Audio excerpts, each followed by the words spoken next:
This program contains graphic violence. Viewer discretion is advised.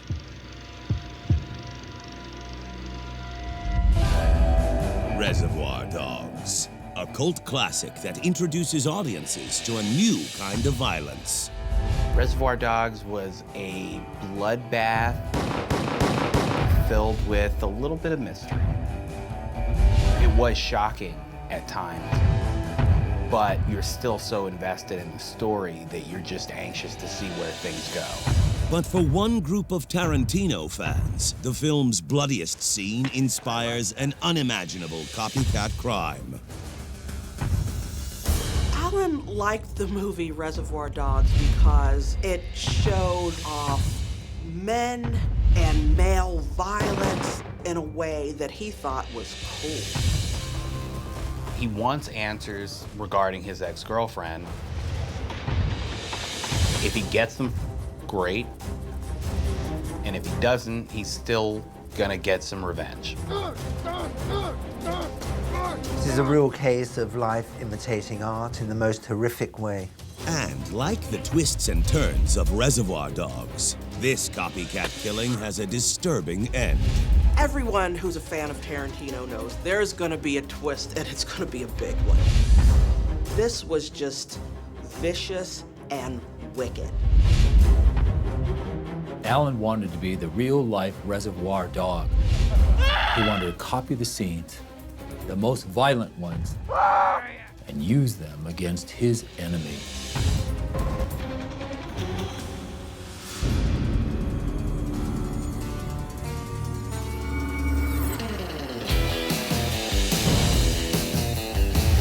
In 1992, director Quentin Tarantino makes his cinematic debut with the crime thriller Reservoir Dogs. Reservoir Dogs is about 6 thieves who are hired individually to pull off a risky jewelry heist. But, of course, in true Tarantino style, nothing goes as planned. The heist is thrown off because the cops are hot on their trail from the word go. So then they begin to suspect that one of them must have tipped off to the police or could be working with them. Paranoia soon morphs into fear as the thieves turn on each other to save their own lives. When the thieves begin to suspect one another, some of them panic, everybody draws their weapons, threats are made, and it just becomes a heated standoff until they can get to the bottom of it. It's a classic moment that lives on in cinematic history. It's a huge piece of pop culture. It was the beginning of our fascination with Tarantino. But beneath all the hype is a real-life horror story of 3 young men inspired by the movie's goriest scene.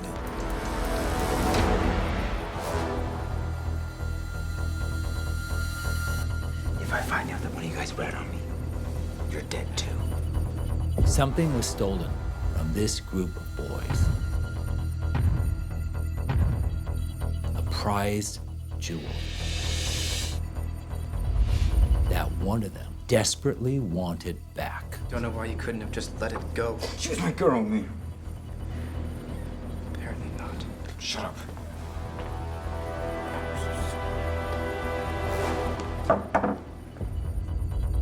And like the thieves in Reservoir Dogs, nothing was off limits in terms of revenge, including murder. Allan recreates that scene, Mr. Blonde and the policeman from Reservoir Dogs, attempting to slash off Michael's ear. This is a real case of life imitating art in the most horrific way. Miss Little, how are you? Come right in. Thanks, Steve. Thanks for coming.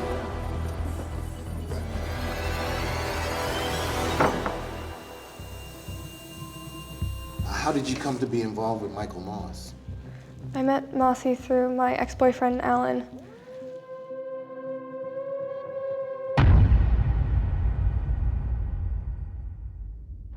Just outside Liverpool, England, 15-year-olds Allan Bentley and Mark McKeefrey are 2 of the most feared boys in school.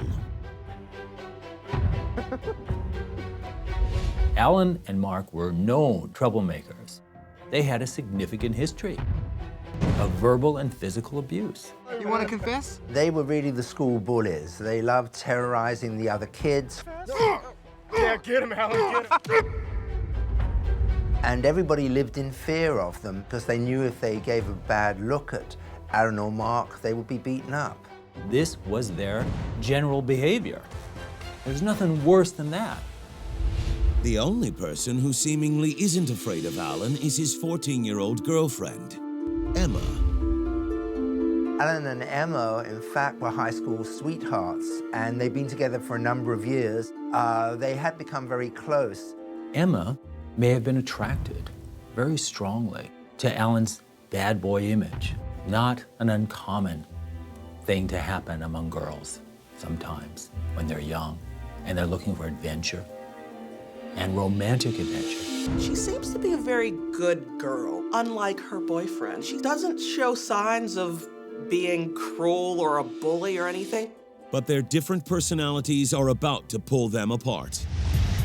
One day, Allan and his friend Mark take the bullying too far. Are you sorry? I'm sorry. Oh, hey, sorry. You're sorry? One of their classmates decide he's had enough. He's going to stand up to them. When he does, Mark and Allan beat him beyond a pulp. Consider that a warning. Yeah, consider that your warning. They had really stepped over the line at this point. They beat up another young man that sent him to the hospital. This is sort of their MO, but putting a kid in the hospital as opposed to fattening his lip is a whole different ball of wax. The incident doesn't sit well with Allan's girlfriend, Emma. Allan, stop. What? Just stop it. He's hospitalized one of their classmates. He used himself and his fist to put another child under medical treatment. The anger behind that, the type of person who can do that, Emma has to look at and recognize that may not be the type of person she wants to be with. Allan and Mark are kicked out of school. They were expelled, and Allan and Mark spent to a special school where they could be supervised closer because they were seen as a threat to the other boys. Emma hopes that Allan's new school will change him. So the child then is sent away, hopefully to have good behaviors instilled in them. Settle down, please. Okay, let's get started. We have 2 new students coming in. Allan and Mark. While at reform school, Allan and Mark's destructive behavior doesn't improve. Allan and Mark had not changed one iota. My name is Mark. I don't really know why I'm in this class. My name is Allan, and if any of you cross me, it will crush you. What we don't see, and what we don't really want to address, is then they're placed with other kids who are just as problematic as they are. And that does affect their growth and their insight and how they conduct themselves in the future. But there is one student at the school who isn't like the other boys.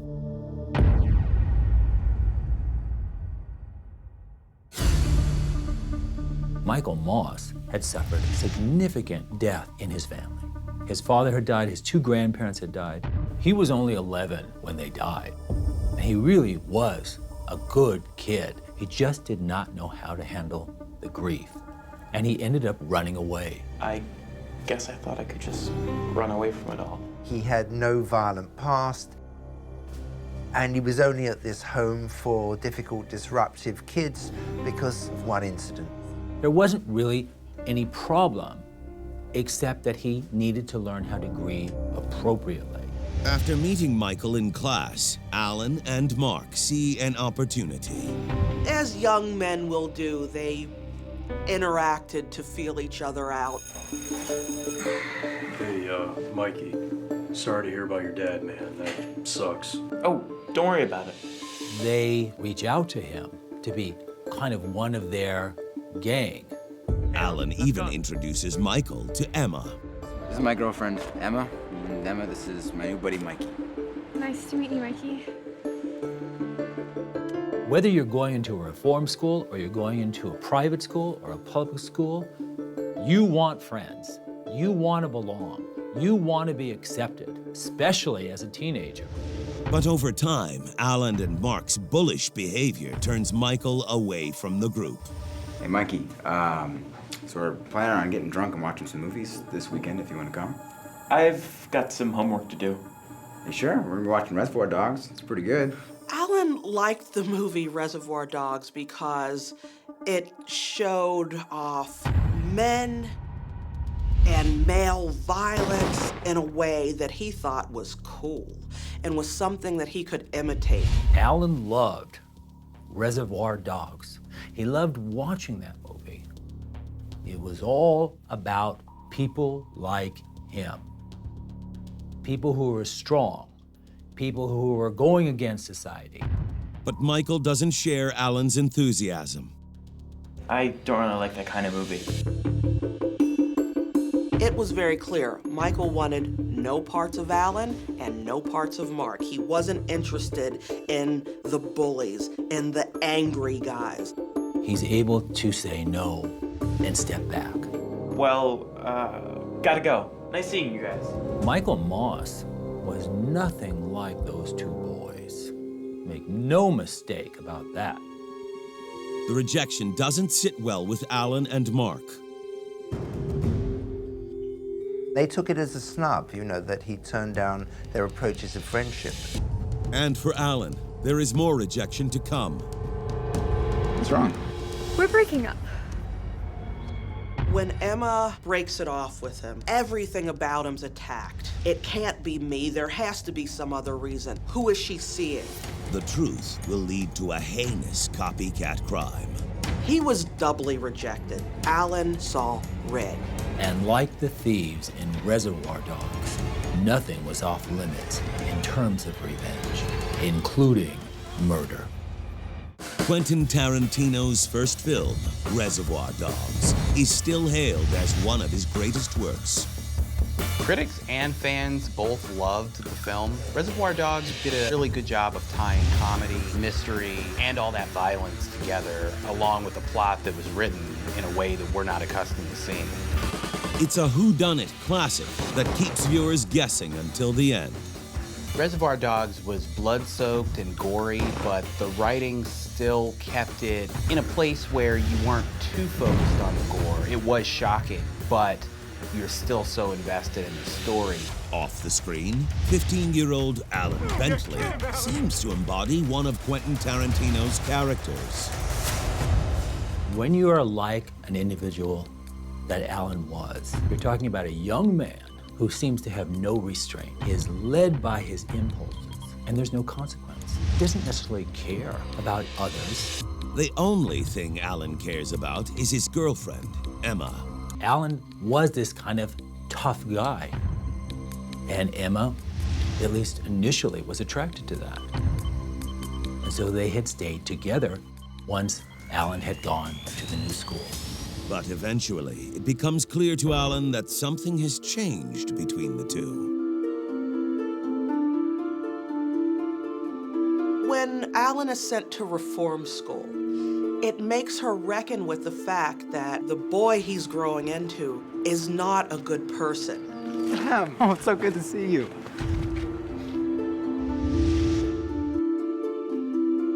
Emma has to look at and recognize that may not be the type of person she wants to be with. Oh, man. I cannot look up to anybody else but you. God, it's hell here.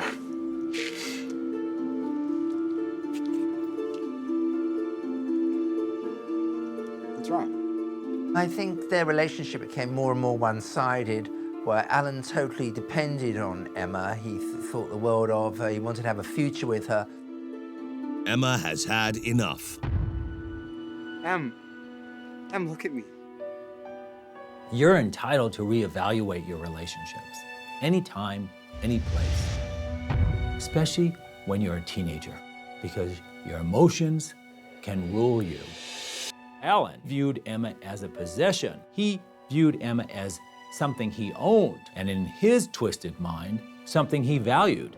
But she wasn't an individual. She was a possession. We're breaking up.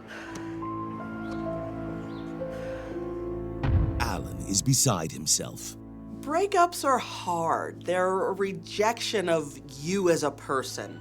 No, Em, please, I'll do anything, I promise. I'll buy you flowers, and I'll do anything, I'm done, Allan.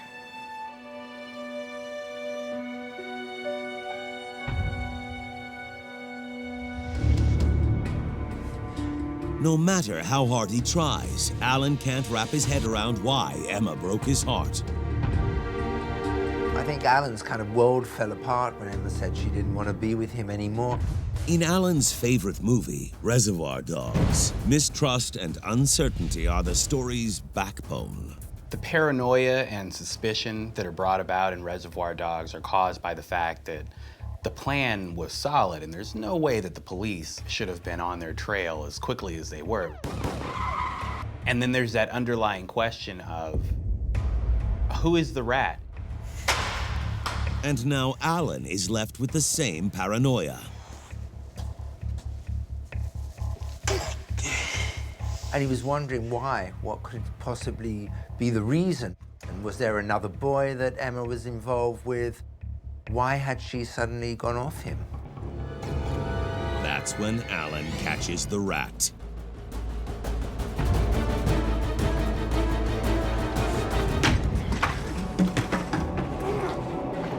The new boyfriend is Michael Moss.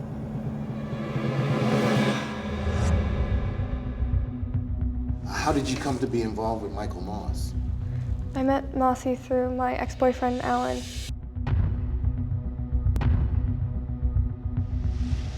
We started dating in secret, but Allan must have found out. And Allan doesn't like that one bit.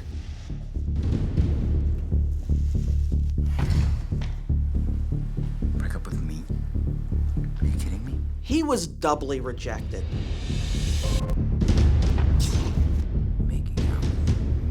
Emma is dating the guy who said, I'm not interested in you. And Emma is the girl who says, I'm no longer interested in you.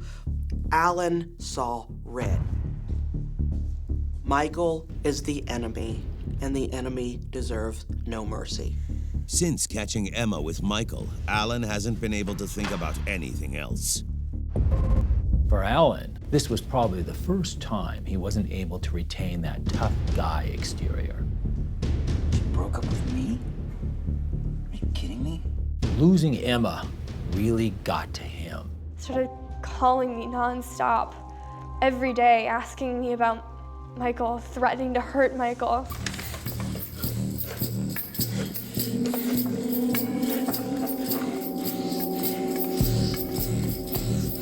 Where is he? Emma gravitates towards Michael rather than Allan because she felt they could have a laugh together, they had more in common, so she kind of likes Michael. Emma's completely not playing Allan's game. She's not responding in any way that he likes. She won't tell him why. She's just saying, look, this is what's gone on. How could you leave me for Michael? She's not responding to every single one of his calls, and that's making Allan madder and madder and madder. Now Allan's out for revenge, just like the thieves from his favorite movie, Reservoir Dogs. The thieves in the movie want to figure out who's the rat. When the thieves open the trunk, they find the body of a police officer. It is not the police officer that ratted them out. It is just a cop who was involved in the botched robbery, and they think he might have some answers. In a way, revenge is exacted on this police officer. He doesn't really have a lot of information, but he's tortured just the same. And things get pretty out of hand. That's when Allan gets an idea. A new boy comes to school named Graham.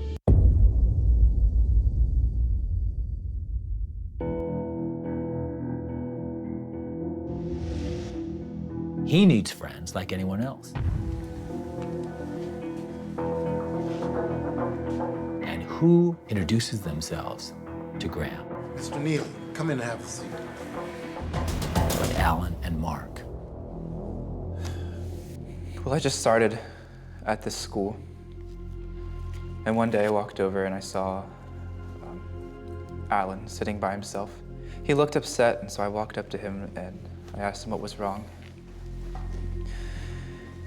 And he told me all about Emma and Michael. Graham becomes fast friends with Allan and Mark. Hey, you should pull up a chair. We're watching a movie. And within days, he's invited to Allan's birthday party.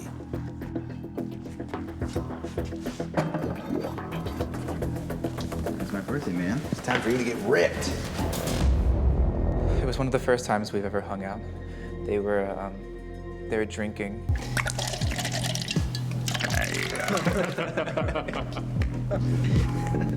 They kept passing around the bottle of vodka. I wanted to make a good impression on them. I didn't say no. I kept drinking with them. The boys all decide to watch the movie Reservoir Dogs. We know that children tend to be pack animals. For the moment, Graham was one of those guys. That's my favorite part, actually. Oh, that was a good movie. Holy crap. But Graham drinks too much and passes out. One of the downsides of Graham being new and not knowing perhaps the history that these guys, Allan in particular, are bullies and they're known to be violent. He's about to experience Allan's rage firsthand. Come on, man. You're not going to miss this. Yeah, Dad's not gonna want to miss this. What's going on? They want to show him something. And they're both really, really hyped up. But Allan has blood on his shirt. And in Graham's mind, what am I getting myself into? I don't even know these guys. Moss Lane Field. Moss Lane Field? What? Why? What for? Come on, you'll see. Yeah, you'll see. What have they done? Allan is excited. He is energized.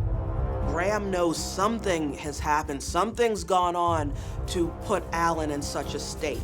Remember that backstabber Mikey I was telling you about? Yep. Allan has a score to settle, and he'll stop at nothing until he gets his revenge. A scene from the movie Reservoir Dogs has inspired Allan to get back at his classmate Michael. Allan wanted to be the real-life Reservoir Dog.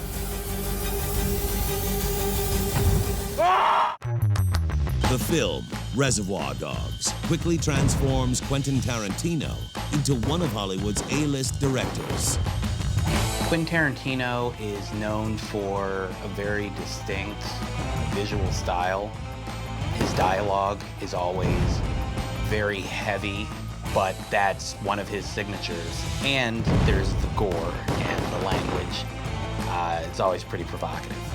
It's this kind of Tarantino-styled violence that has Allan Bentley, Mark McKeefrey, and Graham Neary in the hot seat.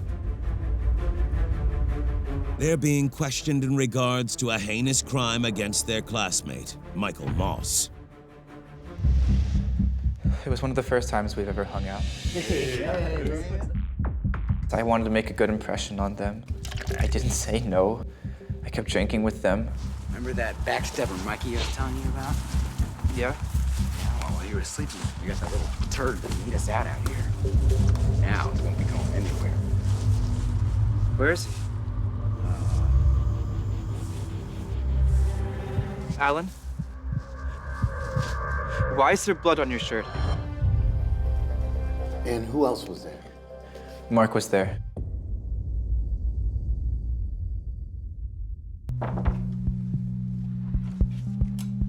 Mr. McKeefrey, come right in. So you okay? How you doing? I'm doing all right. Okay, good, good. So you and Allan are good friends, you say? Yeah, great friends. We're like brothers. Consider that.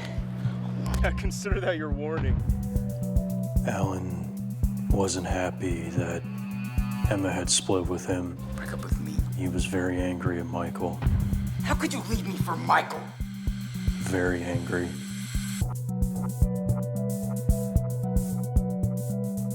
We were watching Reservoir Dogs and having a few drinks. That's my favorite part, actually. It was Alan's favorite movie. We started getting very drunk, and Graham fell asleep. Allan and I decided to go to Moss Lane Field, and we were gonna lure Michael out there. According to Mark, Allan was looking for a fight, so the two snuck out of the reform school in the middle of the night. And here he sees Allan falling apart. There's something fragile and emotional that Mark has never witnessed. And it is an uneasy feeling. And so to deal with that uneasy feeling, he quickly thinks of a solution. And the solution is to call Michael Moss. Mark suggests luring Michael out to the field so Allan can finally confront him. Of course he'll come here. I thought we were just gonna scare him. Look, don't you worry. We will figure this out. Mark had called him and said for the two of them to meet.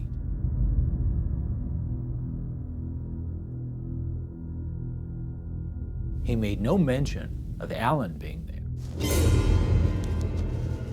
But of course, Allan was going to be there, hiding in the bushes, waiting, ready to attack. Michael Moss doesn't know what he's in for. Don't worry, buddy. We're gonna take care of this. You got nothing to worry about. And if Michael Moss had known this, chances are he wouldn't have agreed to meet up. Watch your step there. And then it happened. Michael took the bait. He agreed to meet Mark there, and he did.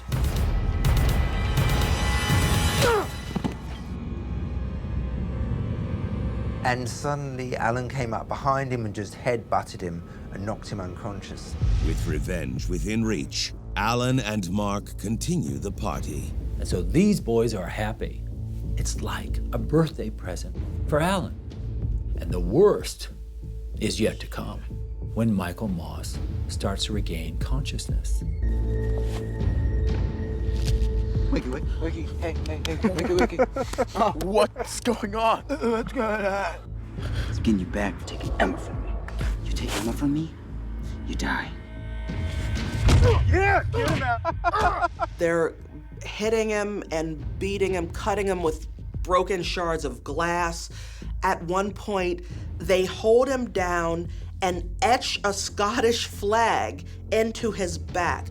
Allan wants this kid to suffer. He wants this kid to have a life of scar from this night, from what Allan chose to do to him. How about we get Graham in on the fun?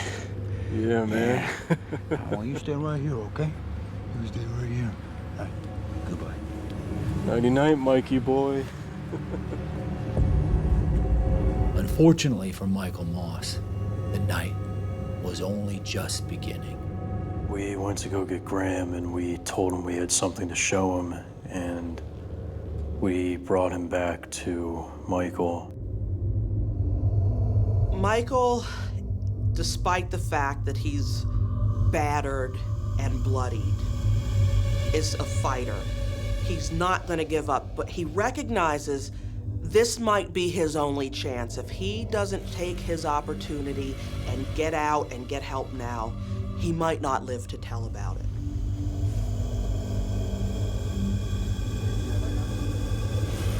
Because what Allan has in store for Michael is something ripped right from the movie Reservoir Dogs. Allan, in his own mind, related to that film because he saw himself as a leader.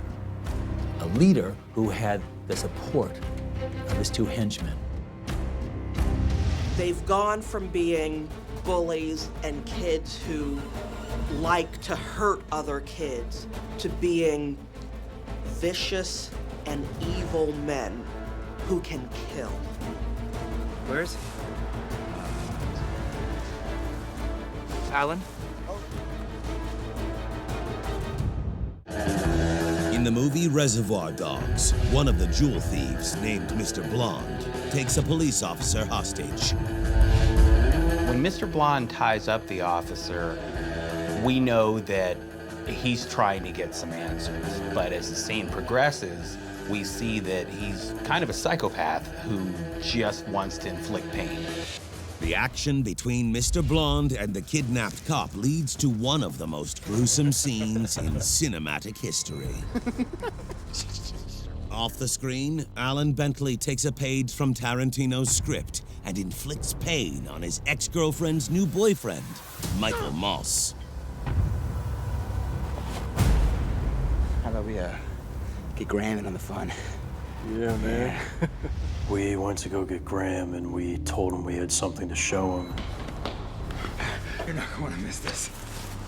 Remember that backstabber Mikey I was telling you about? Yeah. Well, while you were sleeping, you got that little turd to meet us out here.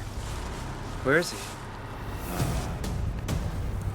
Michael Moss started crawling, tried to find a darker, more hidden spot where he'd be safe. Until he could possibly regain his strength and get out of there. He could have gotten far. But Michael doesn't stay hidden for long. Allan spots him in the distance. Over here. We have to ask ourselves, Hey, if you wanted help, why don't you just say something, huh? what was going on in Michael Moss's head? Because he was conscious. He knew they had found him. Allan decides to toy with his prey, just like Mr. Blonde does in Reservoir Dogs. When Mr. Blonde ties up the officer, we know he is calculated, sick, and sadistic. You're very safe.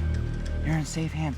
We care about you. Mark, go get an ambulance. Allan instructs Mark to call an ambulance for Michael. The odd thing is that he actually calls an ambulance. Hey, do you see that over there? Look at that. Hey, that's your ambulance. The ambulance comes, but these boys are in a dark field. And the ambulance sort of circles. Hey, you see that? Hey, look. It's all part of Allan's twisted game. You gotta speak louder than that. They're not gonna hear you. Michael is too injured and is in no condition to even scream out or wave to make himself known. You gotta say, help me. Allan and Mark were like a cat playing with a dying mouse. Come on, man. Louder than that. They enjoyed the process of Michael Moss thinking that they had actually called an ambulance to save him. Oh, it's leaving.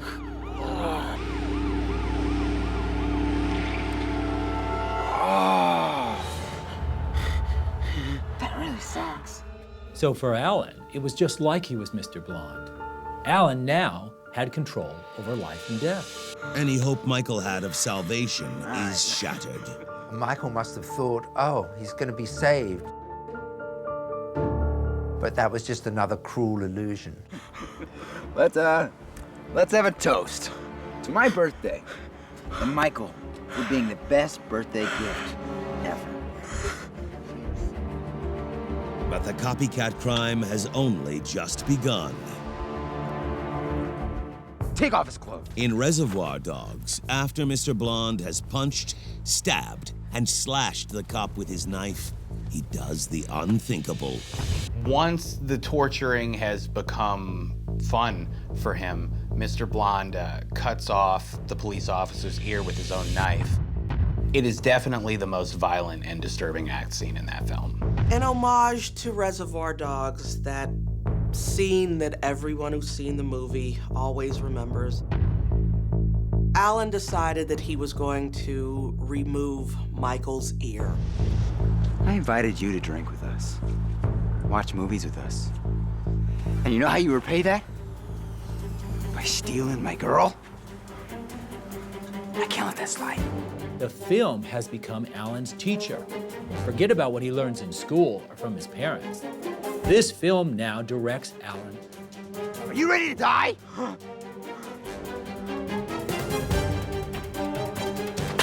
To torture, to maim, to follow the direction that the film has instructed him to do. During its 1992 premiere, Quentin Tarantino's Reservoir Dogs shocks audiences with its infamous ear-cutting scene. When Mr. Blonde goes through with the ear-cutting scene, it was gruesome, and it's definitely one of the most talked about scenes just because of how visceral that was. Now, a 16-year-old fan named Allan Bentley is dead set on recreating the same scene from his favorite movie. Take off his clothes. He plans to mutilate another classmate named Michael Moss, Reservoir Dogs style. In homage to Reservoir Dogs, Allan decided that he was going to remove Michael's ear. However, he didn't have a blade. He had broken shards of glass. In the movie, the ear comes off very easily. But that's a movie. In reality, they're not successful getting Michael's ear to come off. Unable to mimic his favorite movie and completely remove Michael's ear, Allan's rage takes over. I think they just went berserk on Michael. They kicked him, they stabbed him, they beat him up. Then, Allan finds a way to fulfill his copycat crime.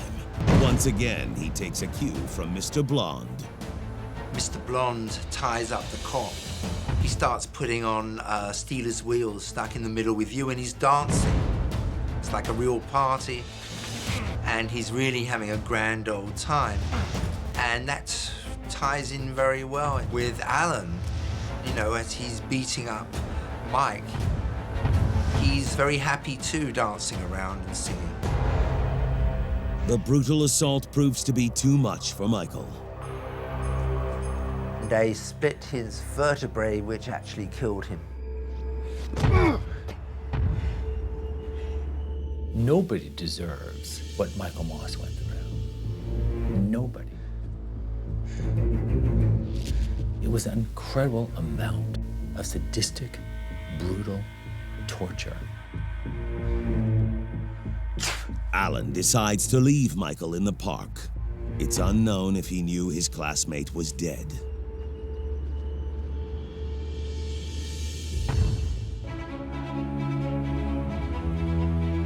Mark and Allan return to school the next day. These two boys got reinforcement for doing that, though. It became their identity. They'd been bullying other kids for so long that they had no other interests. They didn't excel academically, and they didn't excel in any other way, other than they were tough and had strength as two boys together. But what Mark and Allan don't realize is that their crime is about to be discovered. A jogger has just found Michael's body in the park. She immediately calls police.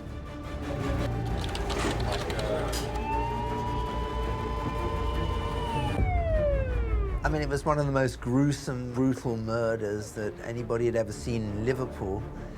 He had so many injuries. He suffered 10 fractured ribs, over 50 multiple stab wounds, multiple fractures to the bones in his face. But after police find Michael's body, it's only a matter of time before these copycat killers get caught. Because there's a rat in the group. So here's Graham. He's known these boys but a few days. He realized what had happened. Here was a young man who did have remorse, guilt, shame. In other words, unlike Mark or Allan, this one had a soul. He has no loyalty to these boys, so after this killing happens, He goes home and lets his mother know what went on, and they alert police.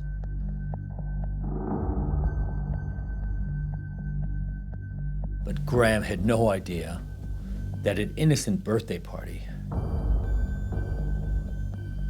would end in such evil.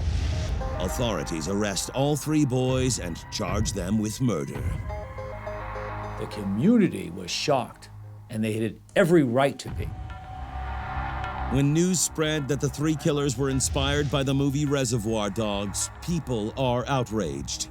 There are those who don't necessarily connect with Tarantino's style, the language, gore, violence. Allan Bentley, on the other hand, saw that and would go to great lengths to recreate it because he's such a large fan. Who could have guessed that any boy would have so much hatred in their heart that they really would be considered a monster?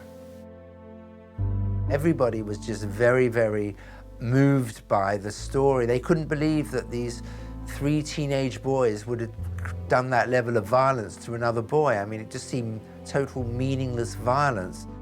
He's killed in such an inhumane way by the bullies of the school. What a horrible death. So senseless. Curious question. Once these three boys realized what they had actually done, they had committed murder on a young man whose only crime was to date a girl. To this day, people wonder if the reform school could have done more to protect Michael. What is wrong with our school system? Here was a school placement, a reform school that was there to help children with emotional problems. And what did it do? It ended up resulting in his death, a death that could have been totally avoided.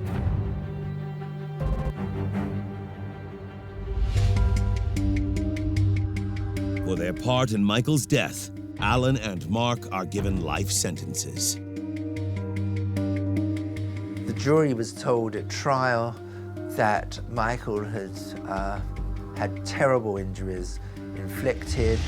It must have been awful. I can't begin to imagine what Michael went through for those several hours. During his trial, Graham argues that he wasn't involved with the crime and was only there as a witness. But the jury still sentences him to life in prison. The reports were that Graham looked noticeably upset and was crying. And people that observed that emotional behavior felt that Graham was really crying for himself rather than for what he had committed. But just like a typical Tarantino movie, the unexpected happens. There's always a twist. Despite their part in killing Michael Moss, Graham, Mark, and Allan all were released in 2012.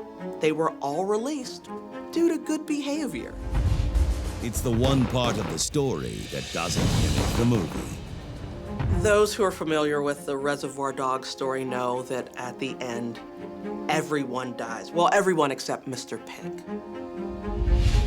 These three boys who committed murder all got to resume their lives in society.